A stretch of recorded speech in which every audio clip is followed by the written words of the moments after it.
So hi, welcome back to our channel. And இன்றைக்கி நம்ம என்ன வீடியோ பார்க்க போகிறோம் அப்படின்னா வந்துட்டு இந்த குரூப் 4 ஓகேங்களா, நடந்து முடிஞ்ச குரூப் 4 எக்ஸாமு. ஸோ அந்த குரூப் 4 எக்ஸாமில் நான் ஆன்சர் கீ செக் பண்ணி பார்த்தேன். கம்பல்சரி வந்துட்டு எனக்கு இந்த வருஷம் போஸ்டிங் கிடைக்க வாய்ப்பு இல்லை அப்படின்னு இருக்கிற ஸ்டூடெண்ட்ஸ்க்கான வீடியோ தான் இது.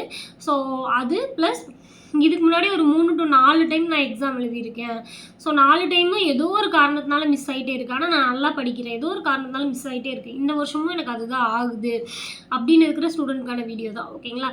ஸோ இந்த இதில் இன்னொரு விஷயம் என்ன அப்படின்னா வந்துட்டு நிறைய அவுட் சோர்ஸ் போயிருந்துச்சு. பட் அதை தாண்டியும் ஸ்கூல் புக்லேருந்து நிறைய கொஷின்ஸ் கேட்டிருந்தாங்க இல்லையா. ஸோ அந்த கொஷின் கரெக்டாக போட்டவங்களுக்கு கம்பல்சரி இந்த டைம் வேலை கிடைக்கும். ஏன் நான் அதை சொல்கிறேன்னா, ஸோ அதையும் நிறைய பேர் நினச்சி பயந்துட்டு இருப்பீங்க. இப்போ எனக்கு ஒரு 160 தான் வருது, ஸோ வேலை கிடைக்குமா? போன எக்ஸாம்லலாம் வந்து 160க்கு வேலை கிடைக்கலையே அப்படின்னு தோணலாம். போன எக்ஸாமில் 160க்கு வேலை கிடைக்கல அப்படின்னா அப்போ கேட்ட கொஷின்ஸோட டஃப் லெவல் வேறு, இப்போ இருக்க டஃப் லெவல் வேறு ஓகேங்களா. அப்போ வந்து எல்லாத்துக்குமே 180 கொஷின் தெரியும், அதில் 160 போட்டங்காட்டி வேலை கிடைக்கல. இந்த டைம் எல்லாத்துக்குமே தெரிஞ்சதே மேக்ஸிமம் 160 to 170 கொஷின் தான். ஸோ அப்போ நீங்கள் 160 போட்டிருக்கீங்கன்னா கண்டிப்பாக கிடைக்கும். ஸோ போன எக்ஸாமை கம்பேர் பண்ணவே எந்த விதத்துலையும் முடியாத மாதிரியான ஒரு எக்ஸாம் தான். ஸோ ஒரு 160 கிடைக்கும். ஸோ அவங்கள எல்லாரையும் தாண்டி தெரிஞ்ச கொஷினே என்னால் போட முடியல. எனக்கு அந்தளவுக்கு ஸ்ட்ரெஸ்ஸாக இருந்துச்சு எக்ஸாமில்.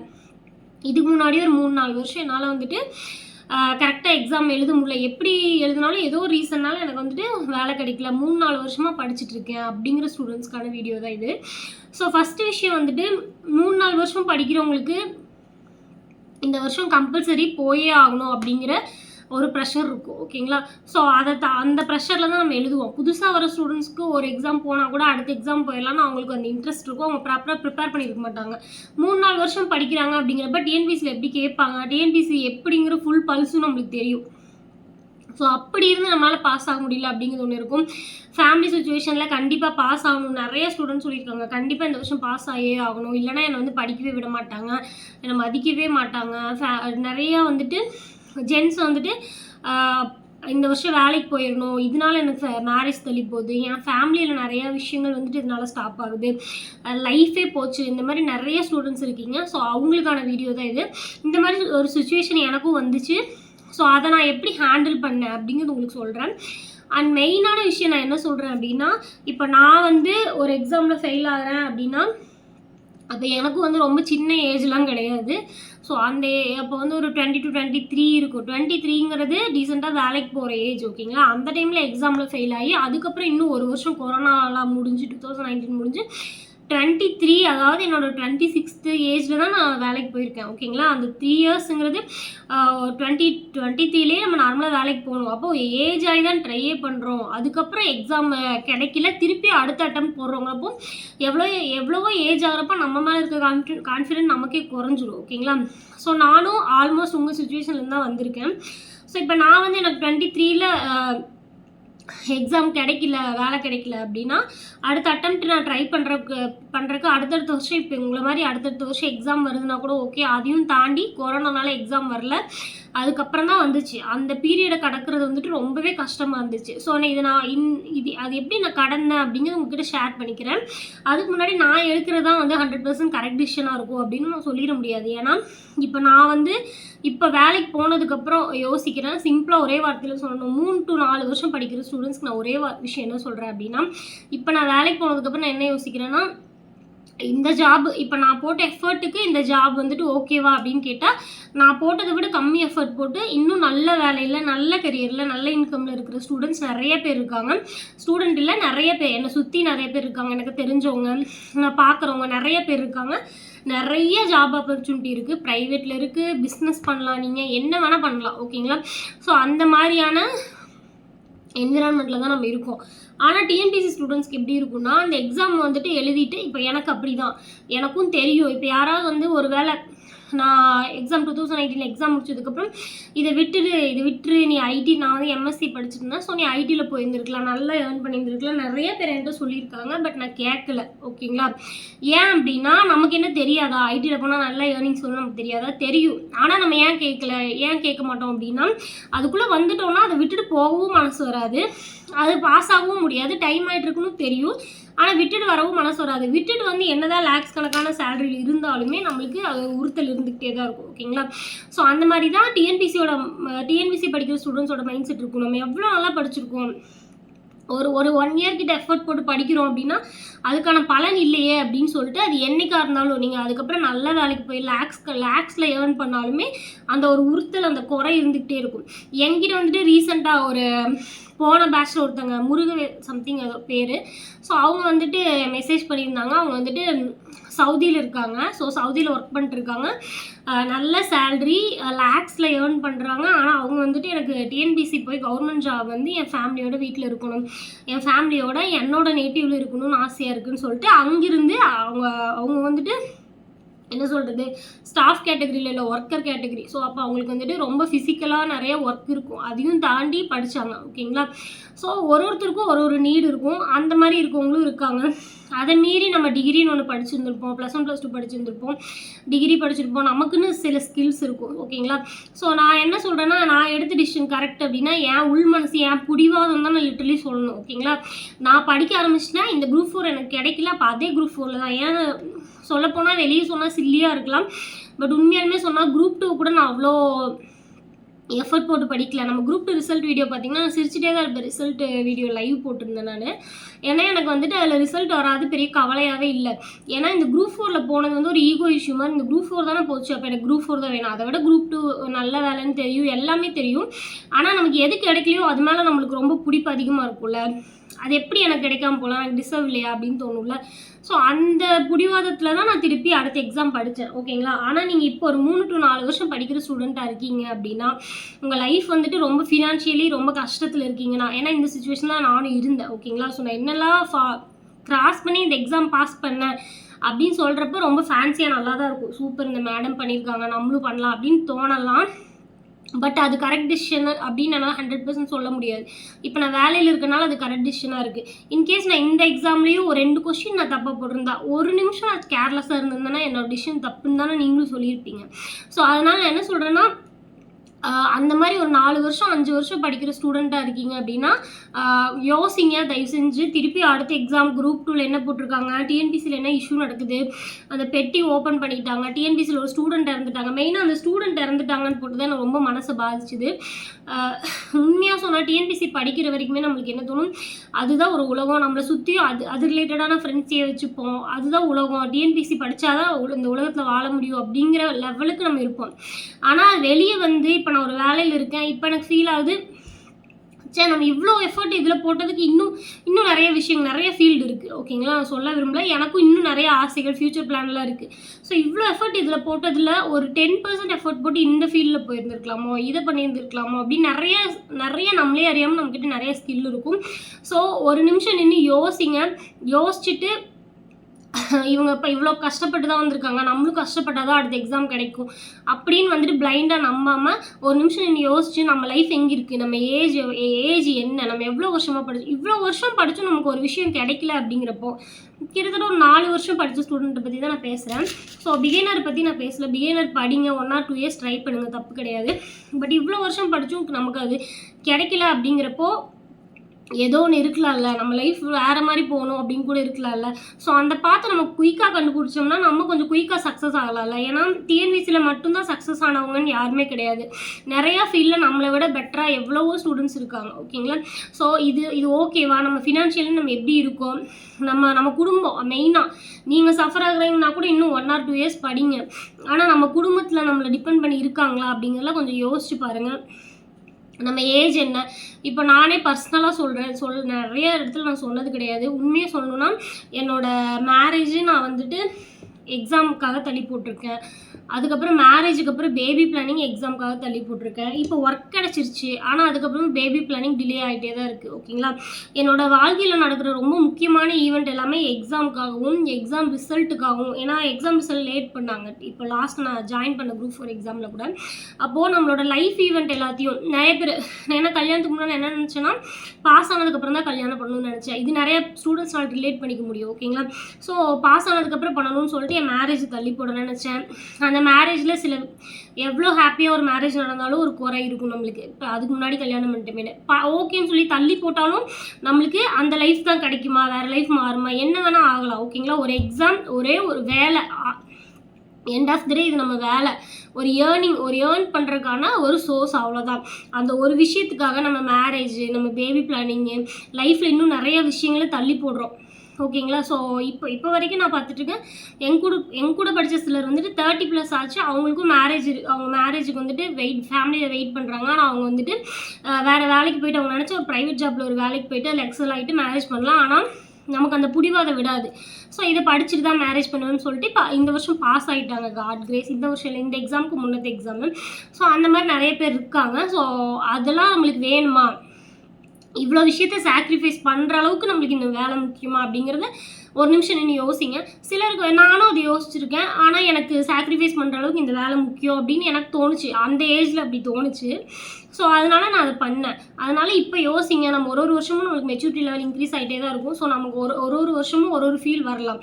இப்போ யோசிச்சு பாருங்கள், நம்ம வந்துட்டு நம்ம லைஃப் ஈவெண்ட்டெல்லாம் தள்ளி போட்டு நம்ம ஃபேமிலியில் அந்தந்த ஏஜில் அந்தந்த கடமைகள் நம்ம ஃபேமிலிக்குன்னு பண்ணுறது நிறைய விஷயங்கள் இருக்கும். நம்ம பர்சனல் லைஃப் பாதிச்சா ஓகே, நம்ம அம்மா அப்பாவோ, நம்ம கல்யாணம் ஆனவங்க, நம்ம வீட்டில் ஹஸ்பண்டோ ஒய்ஃபோ நம்மளை டிபெண்ட் பண்ணியிருக்காங்கன்னா அவங்களையும் கஷ்டப்படுத்துகிறோம். அப்படி இருக்கிற சுச்சுவேஷனில் இந்த எல்லா கஷ்டத்துக்கும் ஒர்த்தான ஜாப் தானா, உண்மையாலுமே சோல்ஃபுல்லாக நம்மளுக்கு அந்த ஜாப் வேணுமா அப்படின்னு யோசிங்க. யோசிச்சுட்டு வேறு கரியர் கூட நீங்கள் போகலாம். ஏன்னா அடுத்த எக்ஸாம் வர்றதுக்கு 1 இயர் இருக்குது. நீங்கள் அதுக்குள்ளே வேற ஒரு கரியரில் சக்ஸஸ் கூட ஆகலாம், இல்லை வேறு எக்ஸாம் போகலாம், உங்கள் நாலேஜ் வேறு மாதிரி இருக்கலாம். சிலருக்கு ஆப்டிடியூட் நல்லா வரலாம், அப்போது பேங்கிங்கில் போகலாம். ஸோ இதை வந்துட்டு நான் எதுக்காக சொல்கிறேன்னா, எக்ஸாம் தான், டிஎன்பிசி எக்ஸாம் தான், குரூப் 4 எக்ஸாம் தான், குரூப் 4ல் வேலைக்கு போனால் தான் லைஃப் சூப்பராக இருக்கும் அப்படிங்கிற மென்டாலிட்டி வந்துட்டு படிக்க ஆரம்பிக்கிற எல்லா ஸ்டூடெண்ட்க்கும் டிஃபால்ட்டாக வந்துடுது. எப்படி வருதுன்னு எனக்கு தெரியல, ஆனால் நானும் அந்த மென்டாலிட்டியிலேருந்து தான் வந்தேன். அதனால தான் கிட்டத்தட்ட ஒரு 3-4 வருஷம் வந்துட்டு சொந்தக்காரங்க எல்லாத்துக்கூடையும் மல்லு கட்டி சண்டை போட்டு எகென்ஸ்டாக தான் நிற்பேன். யார் அட்வைஸ் பண்ணாலும் மண்டையில் ஏறாது, நான் நினைக்கிறதா கரெக்டு, நான் பாஸ் ஆகி தான் ஆகணும், அதுக்காக எல்லாரையும் கஷ்டப்படுத்துவேன். ஸோ அந்த மாதிரி தான் நான் இருந்தேன்.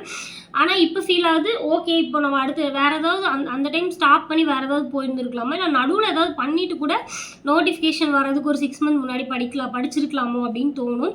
ஸோ நிறைய பேரோட லைஃப் வந்துட்டு 1 வருஷம் 2 வருஷங்கிறது ஒருத்தவங்களோட லைஃப்பில் சாதாரண விஷயம் கிடையாது. ஸோ அவ்வளோ வருஷம் நம்ம வெயிட் பண்ணுறோம். ஓகேங்களா? இப்போது எக்ஸாம் முடிச்சிட்டோம்னா கூட, எனக்கு எக்ஸாம் முடிச்சு கிட்டத்தட்ட ரொம்ப நாள் ஆச்சு ரிசல்ட் வர்றதுக்கு. அதெல்லாமே எனக்கு ஒரு வெயிட்டிங் பீரியட் தான். அந்த ரிசல்ட்டுக்காக என் லைஃப் ஈவெண்ட்டை வெயிட் பண்ணுவேன். ரிசல்ட் வரட்டும், அதுக்கப்புறம் இதை பண்ணலாம் அப்படின்னு சொல்கிறப்போ நான் மட்டும் இல்லை, என்னோடய லைஃப் பார்ட்னர் எல்லாருமே பாதிக்கப்படுவாங்க. ஓகேங்களா? ஸோ அதெல்லாம் ஃபேஸ் பண்ணிட்டு இருக்க ஸ்டூடெண்ட் ஒரு பக்கம், இனி ஒரு பக்கம் எக்ஸாம் கொஷின் நல்லா வரலன்னு சொல்லிட்டு சூசைட் பண்ணிக்கிட்டாங்கன்னு நியூஸில் வந்துச்சு இல்லையா? ஸோ மெயினாக நான் அதுக்காக தான் இந்த வீடியோ போட்டேன். ஸோ அப்போது லைஃப் ஈவெண்ட்டை தள்ளி போடுறதை தாண்டி என் லைஃபே வேணாம், குரூப் 4 வேலைக்கு போனால் தான் இந்த ஜென்மத்தில் நான் வாழுவேன், அதாவது ஒரு குரூப் 4 ஆஃபீஸராக வாழ்ந்தால் தான் வாழுவேன், எல்லாம் வாழ மாட்டேன் அப்படிங்கிறது. ஆனால் நம்மளை விட நல்ல வேலையில் நிறைய பேர் இருக்காங்க, நம்மளை விட கம்மி எஃபர்ட் போட்டு நம்மளை விட சந்தோஷமாக நல்ல லைஃப் ஸ்டைலில் இருக்காங்க. ஓகேங்களா? ஸோ அதையும் ஒரு நிமிஷம் திங்க் பண்ணி பாருங்கள். அதுக்காக டிஎன்பிசி விட்டு போயிருங்க, 4 வருஷம் படிக்கிறீங்க விரக்தியாக இருக்கா போயிருங்க அப்படி சொல்லலை. இதெல்லாமும் இருக்குது. இந்த டிஎன்பிசியில் படிக்கிற குரூப் 4 மட்டும்தான் ஒரு வேலைன்னு கிடையாது, சுற்றி இதெல்லாமே இருக்குது. இது எல்லாத்தையும் ஒரு டைம் பாருங்கள். பார்த்தீங்கன்னா உங்களுக்கு வந்துட்டு மனசுக்கு தோணும்ல, இப்போ இதெல்லாம் இருக்குன்னு மைண்டுக்கு காட்டுறப்போ இன்னும் நிறைய நல்ல வேலைகள் இருக்குது. நீங்கள் நினச்சா பிஸ்னஸ் பண்ணலாம், நிறைய ஹவுஸ் ஒய்ஃப் பிஸ்னஸ் பண்ணுறாங்க, ஆன்லைனில் நிறைய விஷயங்கள் பண்ணுறாங்க, தெரிஞ்சதை நிறைய பேருக்கு சொல்லி கொடுக்குறாங்க, ப்ரைவேட்டில் ஜாபுக்கு போயிட்டு ப்ரொமோஷன் வாங்கி நிறைய எக்ஸல் ஆகுறாங்க, நிறைய கண்டென்ட் எதுவுமே படிக்கலன்னா கூட தமிழ் நல்லா தெரிஞ்சால் கூட அதை வச்சு மணி ஏர்ன் பண்ணுறாங்க. எதை வேணால் நம்ம இந்த காலத்தில் மானிட்டைஸ் பண்ணிக்க முடியும். ஓகேங்களா? ஸோ அப்படி என்னெல்லாம் விஷயங்கள் இருக்குது, நமக்கு என்ன வரும், நம்ம வேறு ஏதாவது பண்ண முடியுமா அப்படிங்கிறது ஒரு நிமிஷம் யோசிச்சுட்டு அதுக்கப்புறம் அடுத்த எக்ஸாம் கண்டினியூ பண்ணுங்கள். அதே மாதிரி இந்த மாதிரி சூசைடிக்கல் தாட்ஸ்லாம் வருது அப்படின்னா, இது இல்லைன்னா நம்மளால் வாழ முடியாதா அப்படின்னு நீங்கள் ஒரு நிமிஷம் யோசிக்கணும். அந்த செகண்ட் நம்மளுக்கு அப்படி தான் தோணும். நம்ம கண்ணு முன்னாடி மற்ற ஆப்ஷன்ஸையும் நிறுத்தி பார்த்துட்டு நம்ம மனசு என்ன சொல்லுது அப்படிங்கிறது அந்த மாதிரி முடிவெடுங்க. ஓகேங்களா? ஸோ டிஎன்பிசியே முக்கியம் அப்படின்னு போகிறப்ப நமக்கும் நம்ம மைண்டுக்கு ஒரு பேஷண்ட் லெவல் இருக்குல்ல, அது பஸ்ட் அவுட் ஆகிறப்போ இந்த மாதிரியான தாட்ஸ் எல்லாம் நமக்கு தோணதான் செய்யும். ஓகேங்களா? ஸோ அதுக்காக தான் நானுமே வந்துட்டு எக்ஸாம் ஒரு 2019 எக்ஸாம்